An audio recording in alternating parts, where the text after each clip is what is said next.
I think it's in a crisis, it's first and foremost, it should be very clear who is calling the shots. In a crisis, you need to be able to be agile in decision making.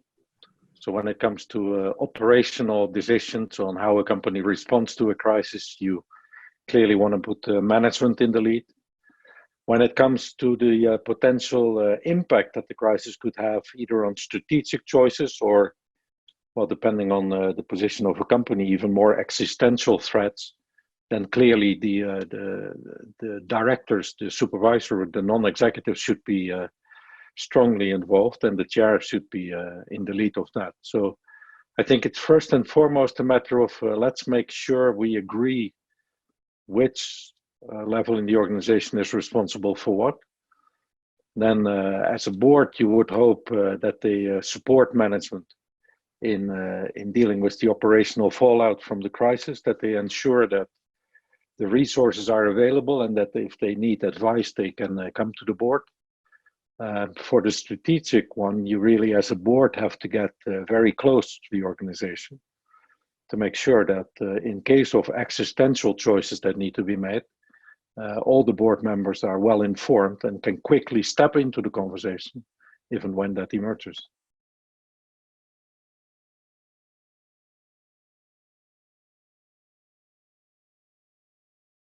Some companies are in very real existential threat. Assembly lines are shut down. Showrooms for selling products are not open. And even if they were, consumers are not coming out. So that quickly leads to existential questions.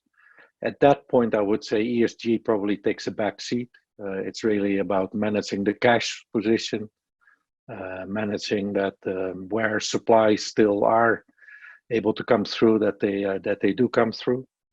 But the minute you look at the recovery, or in situations where a company is a little less threatened in its existence, I would argue the long term is more important than it was before. We have done studies now that demonstrate that the companies who took ESG serious before the COVID crisis have a much better share price performance compared to companies who do not. There's variations of up to 10% that we have noticed amongst the WBCSD membership.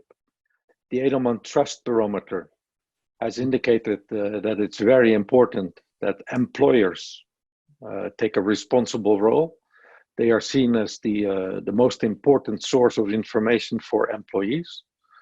But at the same time, in more recent data coming out of Edelman, there's also become visible that CEOs at this point in time are losing credibility in the COVID crisis. And the reason for that is that they have not been very public, that a lot of the press coverage is about politicians, national leaders.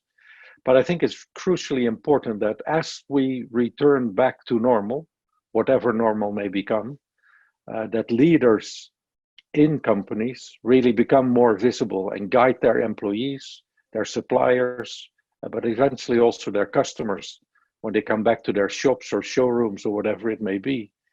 Because it's really the leadership in business that is now crucial to make sure that trust in society remains. And I think the other big thing that we now see emerge is everybody talks about building back better. That's, I think, the theme that everybody talks about when they talk about the recovery from COVID-19. And with building back better, you're immediately in ESG territory.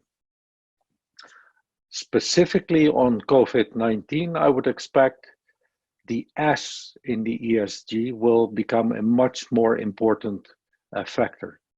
Traditionally, even in WBCSD thinking, a lot of emphasis was on the E of environment, the climate, the greenhouse gas emissions, the biodiversity impacts. I think the social agenda will become way more important, first and foremost, because we have to take care of employee health, not just in the past few weeks when we were all going into lockdown, but in how do we bring people back to the office? What about second, third wave type of risk, and how do we deal with those? but also in the broader social agenda. The levels of unemployment will be shooting up. What can companies do to restore jobs, to bring people back into the labor market? So I'm expecting ESG to take a bigger role as a result of this particular crisis, particularly the S of social. But again, if your company is really under threat of going under, then that should not be your first agenda item.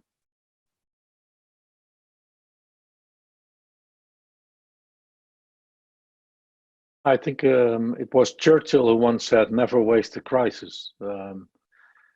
And I think that is something that applies to every board of every company around the world. We collectively, not pointing at any individual company, but collectively, the COVID crisis has shown that we are ill prepared for shocks like this. Whether it's your supply chain, whether it's simply having scenarios for what to do if consumer demand dries up, or even look at the global risk report that we always quote, that came out in January this year, had nothing to say about the pandemic, and less than 2 months later, we're all looking to a very different world. We need to look at what are the vulnerabilities that this crisis have exposed globally to business, to healthcare systems, to supply chains. But at individual company level, the same analysis applies. Which part of the supply chain got stuck, and what can we do in future shocks to prevent that? So I think frameworks like TCFD will, in my expectation, get more importance, because that's the structured approach that we need. You need to have a better risk assessment, i.e. a long-term horizon about more than just the financial risks. The environmental and the health risks will now feature dominantly in that in the coming years. Then we need to have decision-making processes in companies, which will also flow into the governance, where when the risk assessment is being discussed between management and the directors, the environmental and or social aspects of those risks need to be much better understood. So the COSO guidelines for integrating environmental, social, and governance elements are going to be very important to every business. And then in that decision making, we really need to understand what are the lessons that we learned from this crisis, and how do we better improve our supply chains and our operations to avoid the same happening again. Because the one thing that COVID-19 has shown us, the world is a very interconnected place. It doesn't really matter anymore where an incident starts. It can spread very rapidly. And we know from climate change, biodiversity loss, the ever in more dense populations that we have around the world, that shocks like this will emerge more and more. And we can only do one thing, and that is be better prepared.